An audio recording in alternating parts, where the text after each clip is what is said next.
Welcome to Spiritual Warrior TV and Podcasts, your go-to channel for everything related to spirituality, metaphysics, personal development, and well-being. I'm your host, Renzo Ruiz Haas, and I'm on a journey myself, as a truth seeker and as an explorer, to discover and to share with you all the best tips, tools, and different approaches that contribute to nourish our souls, embrace our humanity, and help us incarnate the greatest and brightest expression of ourselves. Because when we become better versions of ourselves, we make this world a better place. Yeah.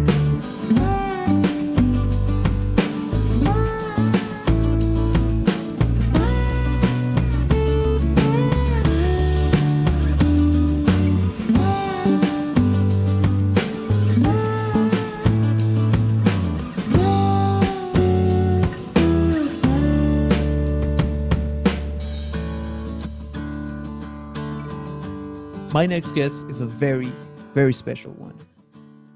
He's such a brave person with a very important message to send to humanity. So if you're currently out there listening, you're going through hard times yourself, make sure you listen till the end, because his story might bring you the strength you need to overcome your challenges. So without further ado, guys, I want to give a big warm welcome to Ethan Sisser. What's up, my brother? It's a really an honor for me to have you here. And so before we move on to our conversation, I just want to give people a context of, a little background of your story. So you were a yoga teacher, right? You were traveling the world. You're writing music, facilitating retreats in Hawaii with a Shamanic Community. Mm-hmm. Yeah, I was helping my teacher in the community facilitate retreats. Okay, see. And then you were on a flight back home to New York, where you found out you had a headache, and you went through the hospital and found out you were diagnosed with trying to get this right, glioblastoma, which is stage 4 brain cancer.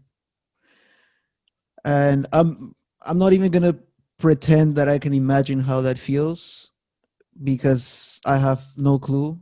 But something I want to do today is really honor your presence, honor your courage and resilience in the way you're showing up for life and sharing with so much love and a positive mindset. It's really, really honorable, and I want to thank you for what you do, and show you my support on your journey of healing. Thank you.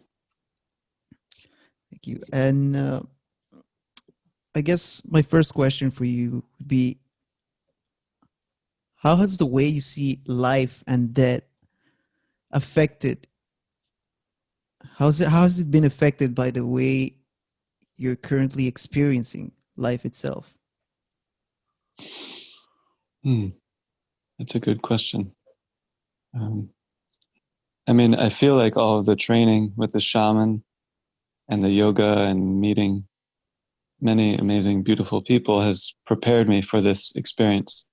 I didn't think of it at the time, but now it's like all of these past years of intense craziness practices, I think it helped prepare my soul and my mind and even my body a little bit. So as far as death, for me, I love to make art and music. So sometimes that's a little bit like a death. It's different, but for me, I have to let go of the stress and kind of let go of the limiting beliefs, and then trust that the love will come through. And then the same thing with the yoga. Almost every time I would not want to practice, and then just do a little bit for 5 minutes and then build up momentum, and then it would feel good. So that was kind of like a mini death. And then with the shaman, I had a vision of dancing, So I had the opportunity to visit India for almost a year, and I danced. And while I was there, I got dengue fever twice and nearly died twice. So that was kind of like preparation for this. So I guess what I'm trying to say is I feel lucky because I've had support from the universe and really beautiful teachers.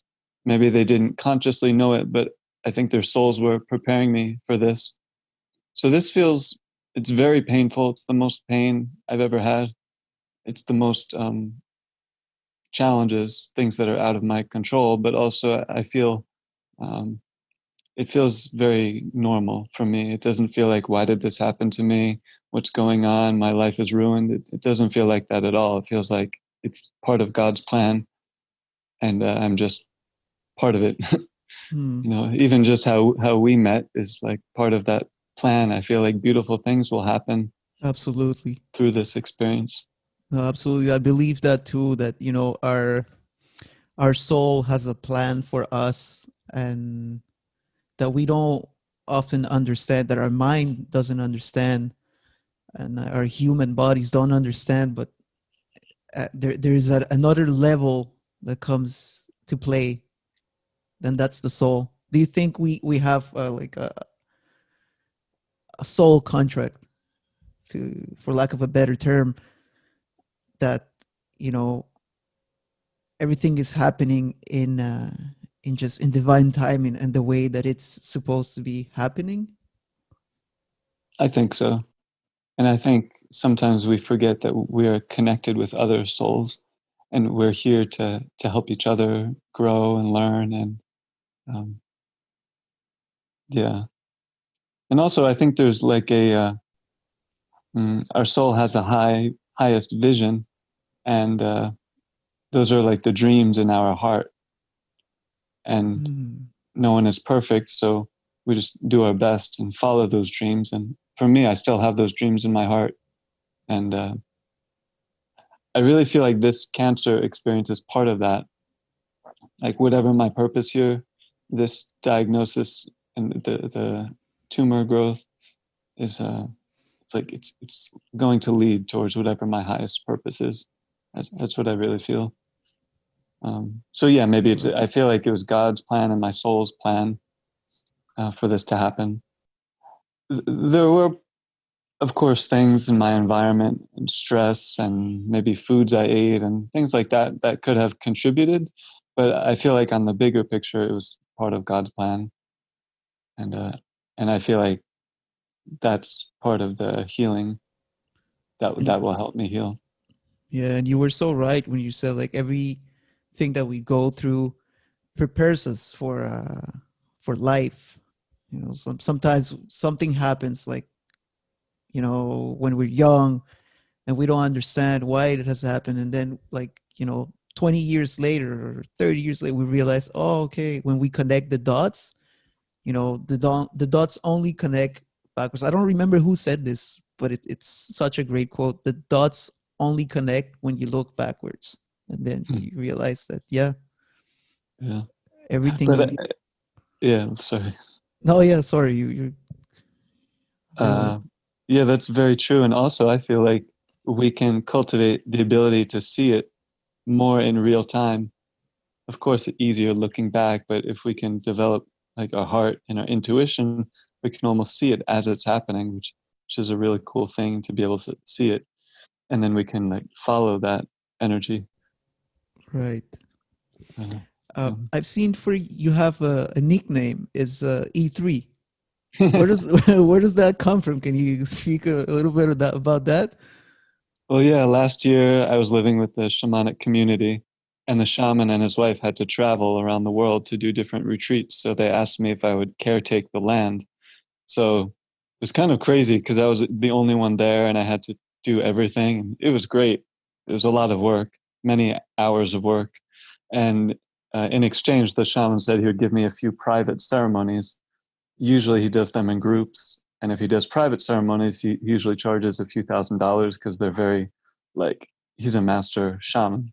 Hmm. So, so then after I did the work in the summer, he said he would give me, I think, 4 or 5 ceremonies in exchange. And I told him, well, you've helped me immensely in my life. So I just want one ceremony. I think that will be enough.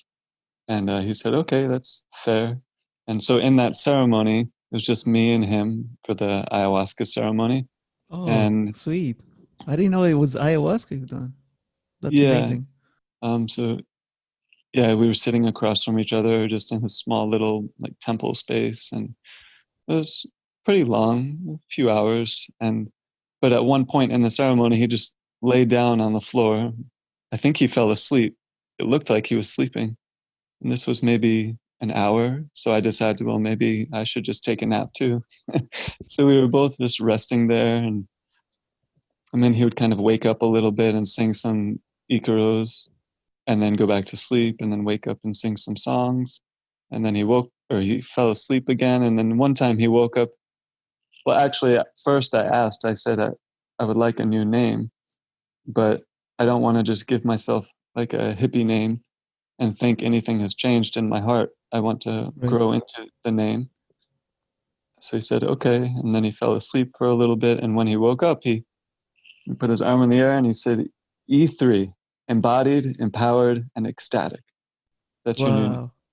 So that was last year. And over time, I kind of just felt that name. And then eventually I started to use it like an affirmation in my own heart and mind. So Hmm. that's where that name comes from. So it's meaningful for me because I've been working with that shaman for maybe 7 years. And that was last year in Hawaii, right? Yeah, last year in Hawaii.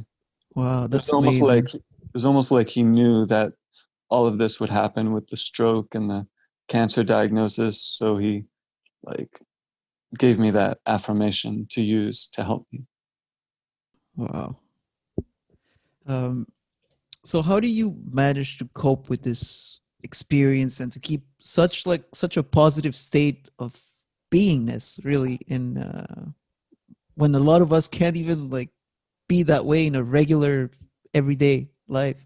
Yeah, I mean, just do my best. I think many years of just different practices have helped a lot.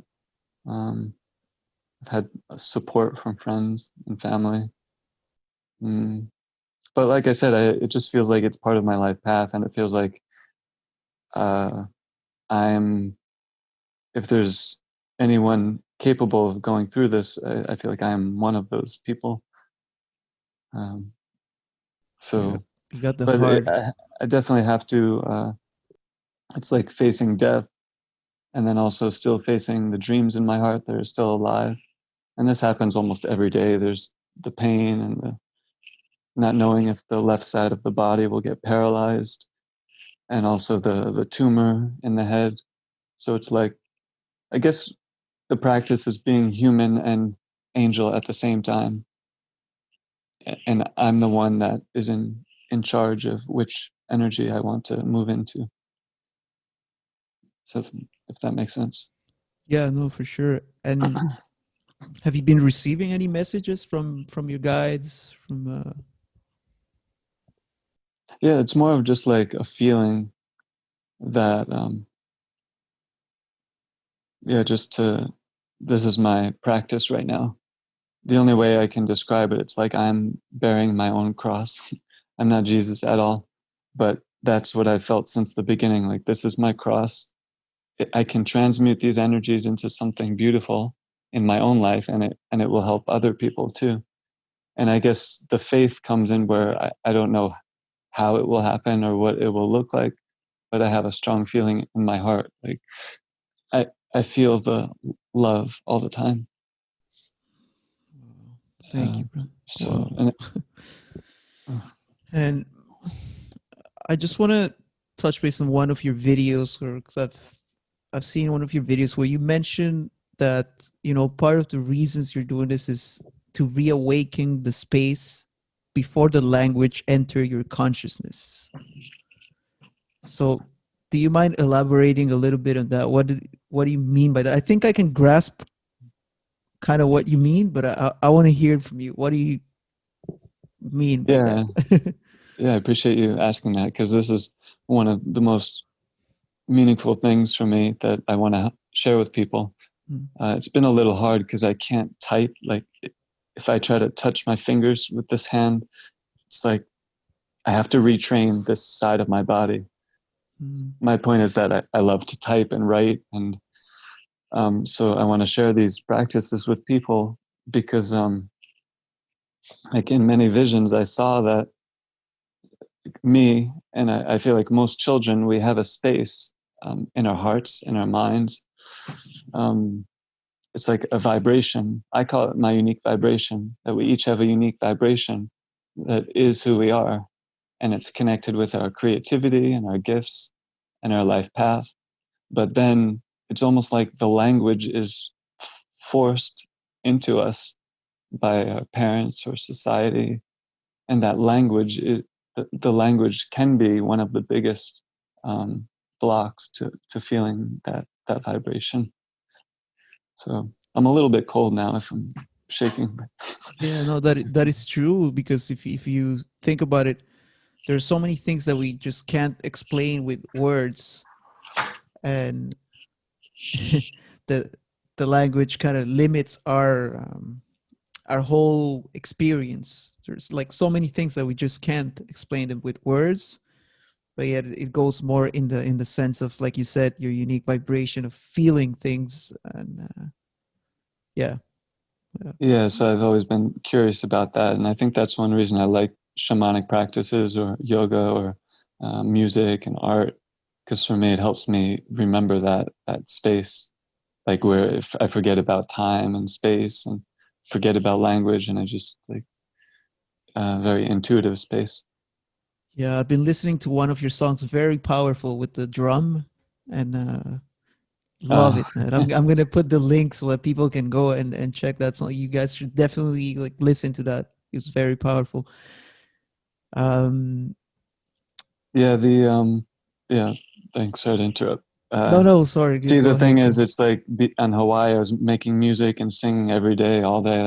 That's like my breathing practice, singing. And but since the brain surgery, I forgot most of my songs. I haven't been able to play guitar, so it's kind of been a humbling, beautiful experience. So that song that you heard was like one of the only songs that I actually remember, and I recorded it when I was in the hospital a few days ago, and just tried to muster up all the strength I could, and just let go of any judgments, and so it felt good. Oh, it felt good when I listened to it. Thank you so much. Really. Um, so, what piece of advice would you give to other people who are going through a similar experience as yours? Yeah, that's a good question. I feel like everyone is very unique in their situation. So maybe because of that, something that could really help is to like communicate with either different people, or writing has helped me a lot. Like, for example, there was some stress in the family. So instead of always directly communicating with them, I would sit in meditation and imagine that I was an angel or I was another soul communicating with their soul, and like and their soul was a child and I was the adult or the angel. It was different sometimes, but I found that to be really helpful to try to um, consciously communicate, whether that's with spirit and ask for what you need, or communicate with people's souls, because otherwise it can be so overwhelming to just try to work on the 3D level, especially with serious medical conditions. There's so much urgency and emotions involved, and stress and doctors and pain and all this stuff. So I really believe that we can communicate with God and the universe, and we can ask God to help us. And maybe like we work from the deeper realms, and then it will manifest in the 3D, but we can start with the deeper realms.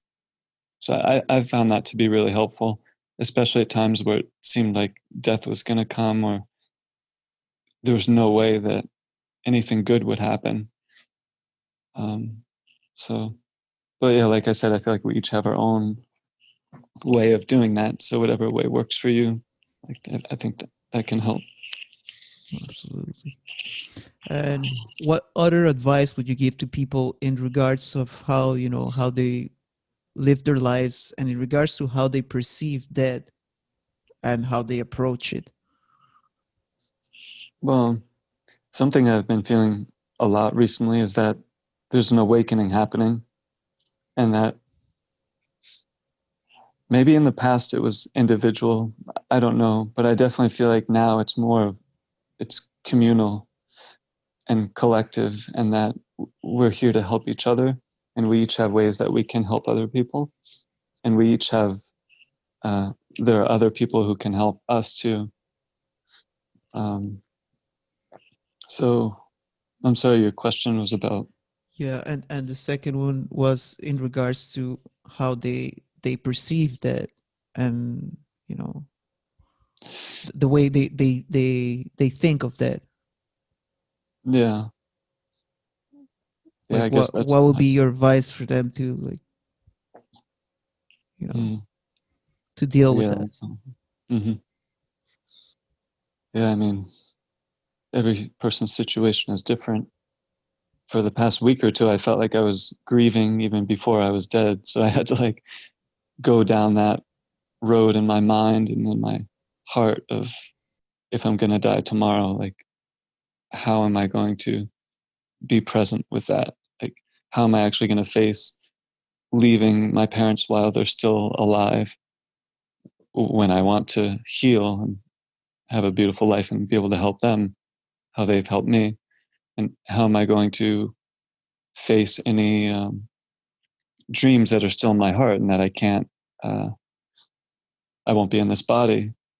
And then also, it was helpful for me to look at, well, what if it's God's will that I leave this body? Then maybe there will come a moment where it's even egotistical to try to stay alive if it's God's will for me to leave the body.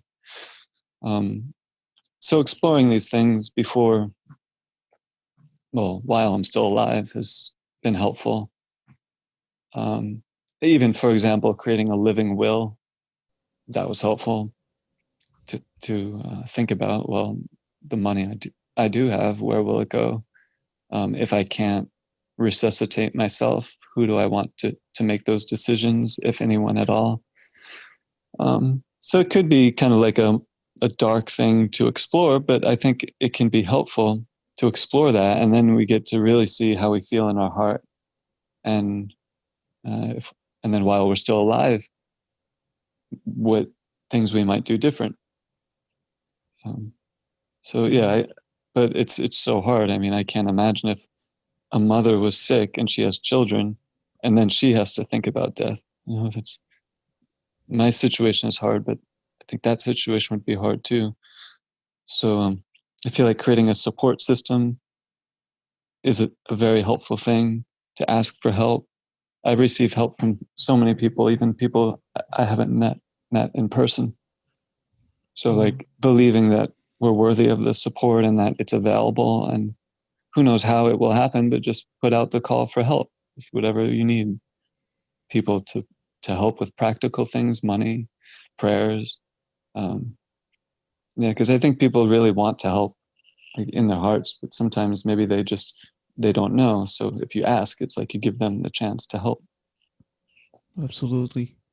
And speaking Yeah, of which, you have a website, right?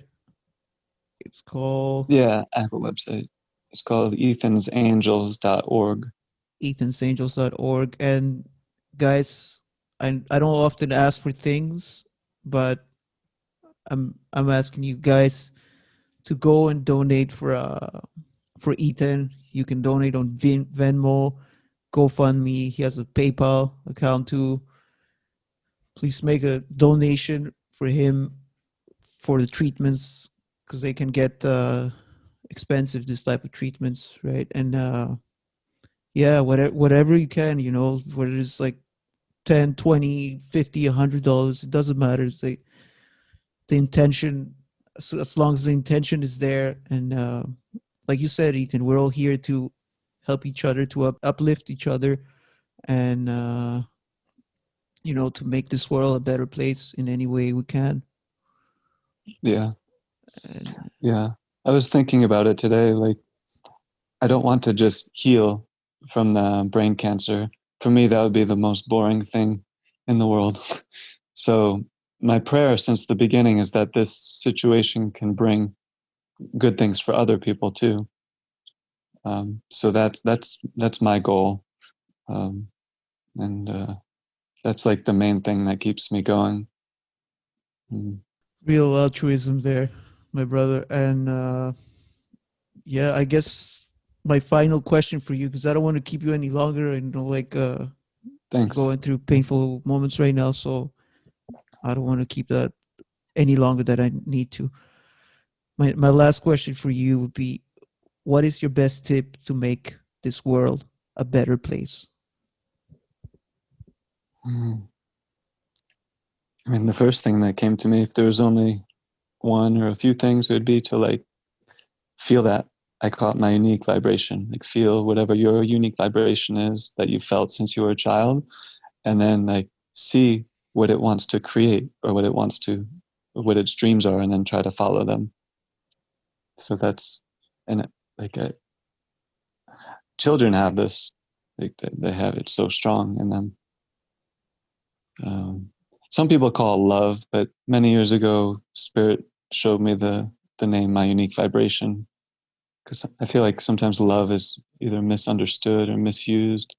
But like if we feel our unique vibration, it's connected to God. Like I feel like God is the unique vibration in the universe. We're each Right. little parts It's of like a that. feeling of bliss, right? Of total, like, peace. Yeah. So yeah, and then that like there's so much fear in the world now and stress, and maybe it's like the darkness before the light is coming. So to just keep faith and yeah. Well, Ethan, I'm sending you all the best healing, the most nurturing love your way. But since, you know, you just mentioned my unique vibration, I'm sending that your way. And I wish you a prompt recovery, brother. And really all the best to you. And thank you so much for your time, for accepting my invitation here. It's really, really an honor. Mm. Thank you so much. It was great to meet you. Thank you so much for listening. And if you haven't done this yet, go get yourself a copy of my free ebook, The Thrive Method, a 6-step guide to naturally align yourself with your life mission, regain your power, and fully thrive, on my website, renzoruizhas.com. I'll put the link in the description below for you to check it out. Also, don't forget to subscribe to my YouTube channel, Spiritual Warrior TV, and to follow me on Facebook and Instagram as Renzo Ruiz Has. I want to express once again my biggest gratitude for your support, and see you on the next episode. Much love.